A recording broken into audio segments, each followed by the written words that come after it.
Education is the harmonious development body mind and soul.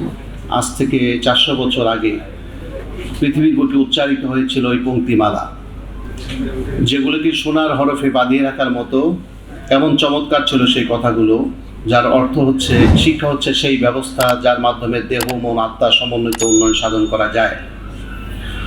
এই কথাটি উচ্চারণ করেছিলেন আজ থেকে 57 বছর আগে ঢাকা বিশ্ববিদ্যালয়ে, এবং যার কারণে আমাদের সেই মেধাবী জগৎ বিখ্যাত সেই ভাইকে শহীদ করা হয়েছিল, যার নাম শহীদ আব্দুল মালেক।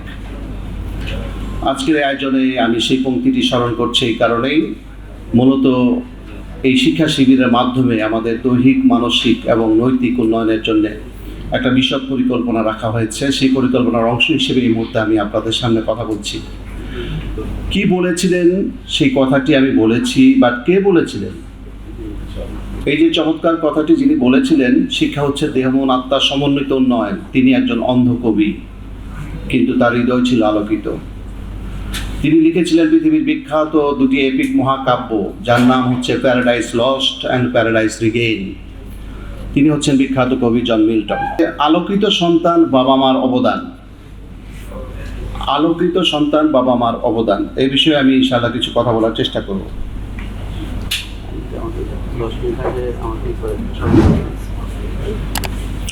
এখানে আমরা লক্ষ্য করছি ফ্যামিলির একটা ছোট্ট অর্থ দেয়া আছে। ফ্যামিলি ইলাবোরেশন বলা এটাকে, প্রত্যেকটা লেটার কি একটা দিয়ে শব্দ দিয়ে এটার সুন্দর একটা অর্থ করা হয়েছে।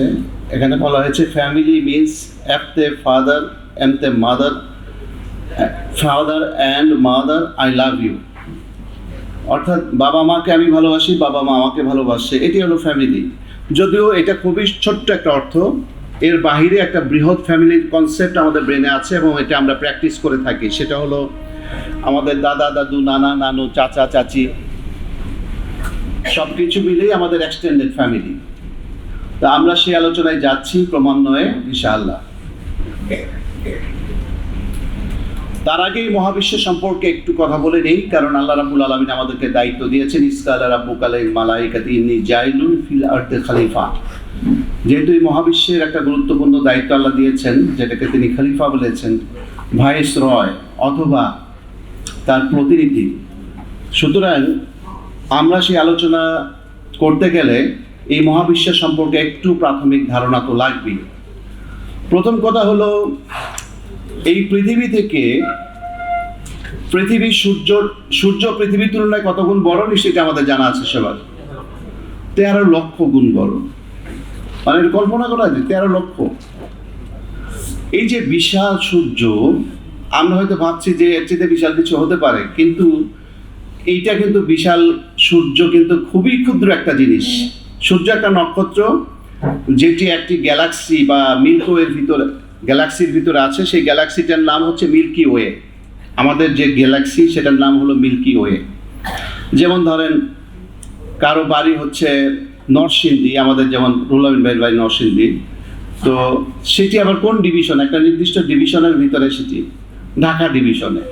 তো এরকম এই গ্রহ নক্ষত্রগুলোর একটা ডিভিশন আছে, সেই ডিভিশনটার নাম হলো গ্যালাক্সি, এবং গ্যালাক্সির একটা নাম আছে। যেমন ঢাকা বিভাগ বললাম, এটার নাম হচ্ছে মিল্কি ওয়ে। সেই মিল্কি ওয়েটা হচ্ছে সূর্যের তুলনায় প্রায় 2 ট্রিলিয়ন গুণ বড়। ট্রিলিয়ন মানে কি?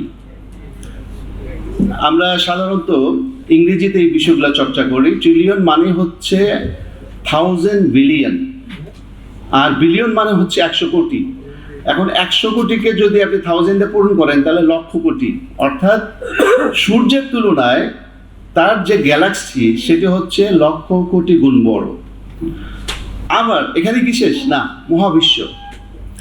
এই মহাবিশ্ব হচ্ছে গ্যালাক্সির তুলনায় 3 ট্রিলিয়ন গুণ বড়। 3 ট্রিলিয়ন মানে হচ্ছে 3 লক্ষ কোটি গুণ বড়, যেটা আবিষ্কৃত হয়েছে। অর্থাৎ এখন পর্যন্ত সবচাইতে বড় যে অণুবীক্ষণ যন্ত্র, সেটা দিয়ে বিশ্ব সম্পর্কে যে ধারণা পাওয়া গেছে সেটি হচ্ছে এতটুক, যে সূর্যের তুলনায় 2 লক্ষ কোটি গুণ বড় হলো গ্যালাক্সি, গ্যালাক্সির তুলনায় 3 লক্ষ কোটি গুণ বড় হলো আবিষ্কৃত মহাবিশ্ব। এরপরে যদি আরো হিসাব করতে চাই তাহলে আমাদের ব্রেন হ্যাক হয়ে যেতে পারে। এই জন্য আমি ওইদিকে যাচ্ছি না, আবার নিচের দিকে ফিরে আসি। তো সূর্যের তুলনায় 13 লক্ষ ভাগের 1 ভাগ হলো পৃথিবী। আবার সেই পৃথিবীর তুলনায় বাংলাদেশ হচ্ছে 1000 ভাগের 1 ভাগ, স্থলভাগের তুলনায়, পৃথিবীর স্থলভাগের তুলনায় একেবারে 1000 ভাগের 1 ভাগ। আবার যদি জলস্থল, আমরা জানি যে 29% হলো স্থলভাগ, 71% জলভাগ, যদি জলস্থল সব মিলে হিসাব করি তাহলে সমগ্র পৃথিবীর তুলনায় বাংলাদেশ হচ্ছে 34,400 ভাগের 1 ভাগ। তাহলে বাংলাদেশ খুবই ছোট্ট একটা দেশ। এর মাঝখানে আমরা আমাদের জেলায় অথবা দক্ষিণ খান, উত্তর খান, এগুলো যদি হিসাব করি তাহলে তো কোনো হিসাবে কুলকুনারা পাওয়া যাবে না। যা হোক, এবার আসি মানুষের হিসাব।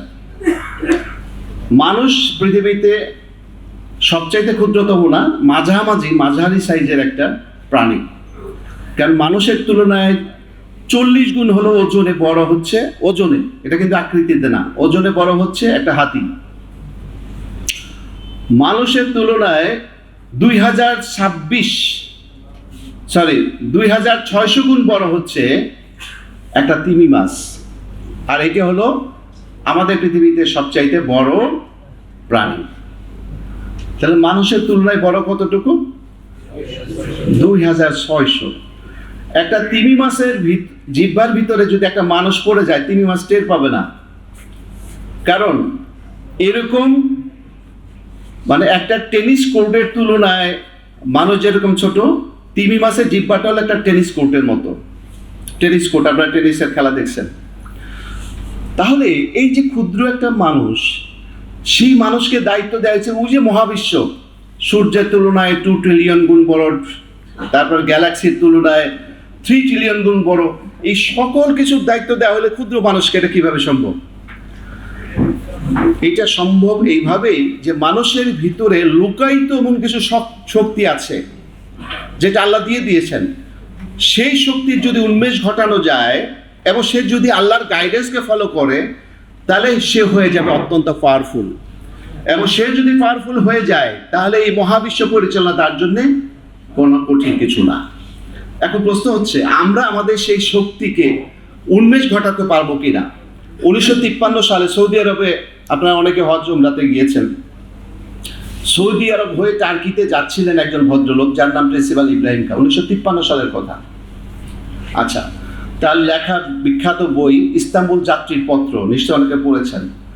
সেখানে সৌদি আরব দিয়ে যাওয়ার পথে সেখানকার অনেক মানুষ তার কাছে ভিক্ষা চাইলো সৌদি আরবে। এটা আমরা কিন্তু এখনো কল্পনা করতে পারি না। আচ্ছা, এবং উনি ভিক্ষা দিয়েছেন, তাদেরকে ভিক্ষা দিয়েছেন। 53 সাল থেকে 2026, খুব লম্বা সময় না, কিন্তু আজকে সৌদি আরব সারা পৃথিবীকে ভিক্ষা দেয়। এই যে আমূল পরিবর্তন, এটা সম্ভব হলো কেন?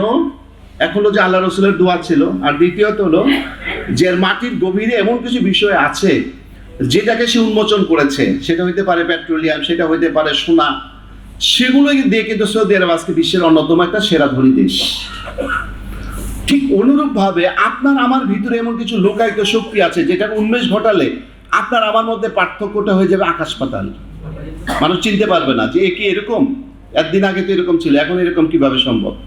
তো আমরা সেটা নিয়ে কথা বলবো, এবং ফ্যামিলি গঠনের জন্য সেই বিষয়গুলো খুবই দরকার।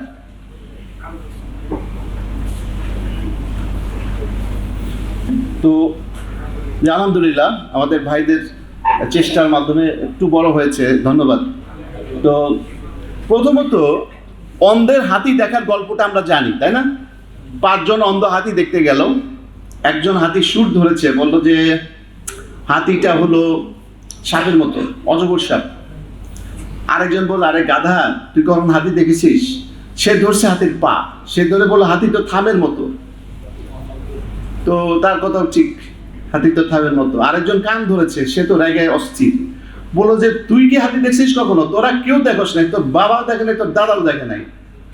হাতি হলো আসলে কুলার মতো, সে তো কান ধরছে। এখন আসলে হাতি কার মতো? হাতির মতো।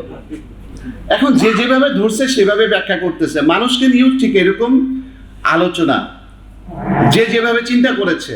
যেমন ডারউইন বলেছে মানুষ বানরের বংশধর, ফ্রয়েড বলেছে মানুষ যৌনতায় উন্মুখ এক জীব, ঠিক ম্যাকিয়াভেলি দ্য প্রিন্সের ভিতরে বলেছে মানুষ হচ্ছে অত্যন্ত পাপাচার এবং স্বার্থন্বেষী এবং খুবই হিংস্র।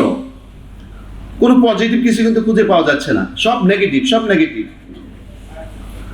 শুধুমাত্র মহাগ্রন্থ আল কুরআনে মানুষের একটা চমৎকার পরিচয় দেওয়া হয়েছে, যেটি নিয়ে আমরা একটু পরে কথা বলবো। এখন মানুষকে উন্নতি করতে চাইলে, অর্থাৎ আমি যদি আমার উন্নতি চাই, আমি যদি আমার সন্তানের উন্নতি চাই, তাহলে মানুষকে আগে অ্যানালাইজ করতে হবে মানুষের ভিতরে কি আছে। আপনারা যারা ইউনিভার্সিটি কনসেপ্ট সম্পর্কে জানেন তারা জানেন যে ইউনিভার্সিটিতে বিভিন্ন ফ্যাকাল্টি আছে। ঠিক মানুষের শরীরের ভিতরেও 4টা ফ্যাকাল্টি আছে মোটা দাগে। নাম্বার 1 ফিজিক্যাল ফ্যাকাল্টি, যেটা আমরা সবাই দেখি, হাত, চোখ, পা, নাক, কান ইত্যাদি, এটাকে বলে ফিজিক্যাল ফ্যাকাল্টি। দেন আছে মানুষের একটা স্পিরিচুয়াল ফ্যাকাল্টি, মানুষের একটা ইন্টেলেকচুয়াল ফ্যাকাল্টি, ব্রেনের ভিতরে তার বুদ্ধিমত্তা আছে, যেটা অন্য যে কোনো প্রাণীর তুলনায় অত্যন্ত শার্প, এটাকে বলে ইন্টেলেকচুয়াল ফ্যাকাল্টি।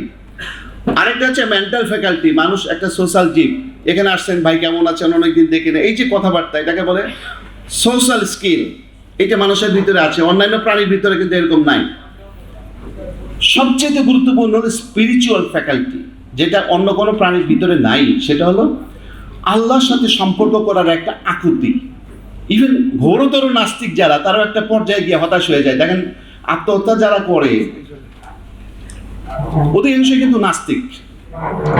গত বছর বুড়িগঙ্গার উপরে ব্রিজ থেকে লাফে পরে আত্মহত্যা করলো বিবি রঞ্জন, একজন সাংবাদিক, খুব নামকরা সাংবাদিক, কলামিস্ট। কারণ নাস্তিক ছিলেন।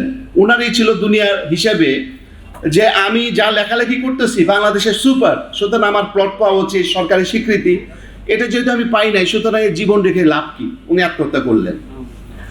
আবার বাংলাদেশের সবচাইতে সেরা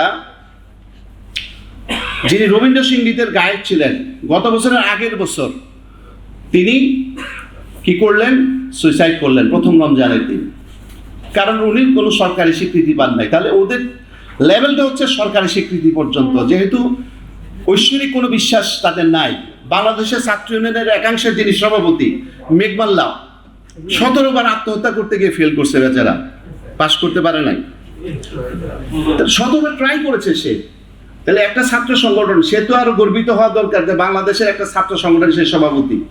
তো দেখেন ছাত্র শিবিরের সভাপতি, তার সাথে কথা বলারই সময় পাই না আমরা, এত ব্যস্ত সে, কাজের ঠেলায় তার কোনো কুল পায় না সে, আর উনি কিনা আত্মহত্যা করে। কারণ হলো ঐশ্বরিক একটা বিশ্বাস যখন না থাকে, তখন একটা পর্যায়ে মানুষ বস্তুগত হিসাব নিকাশ মিলাইতে পারে না, তখন সে সুইসাইডের পথ বেছে নেয়। তাহলে আমরা বুঝতে পারছি যে 4টা ফ্যাকাল্টি আছে, এই 4টা ফ্যাকাল্টি নিয়ে পূর্ণাঙ্গ মানুষ।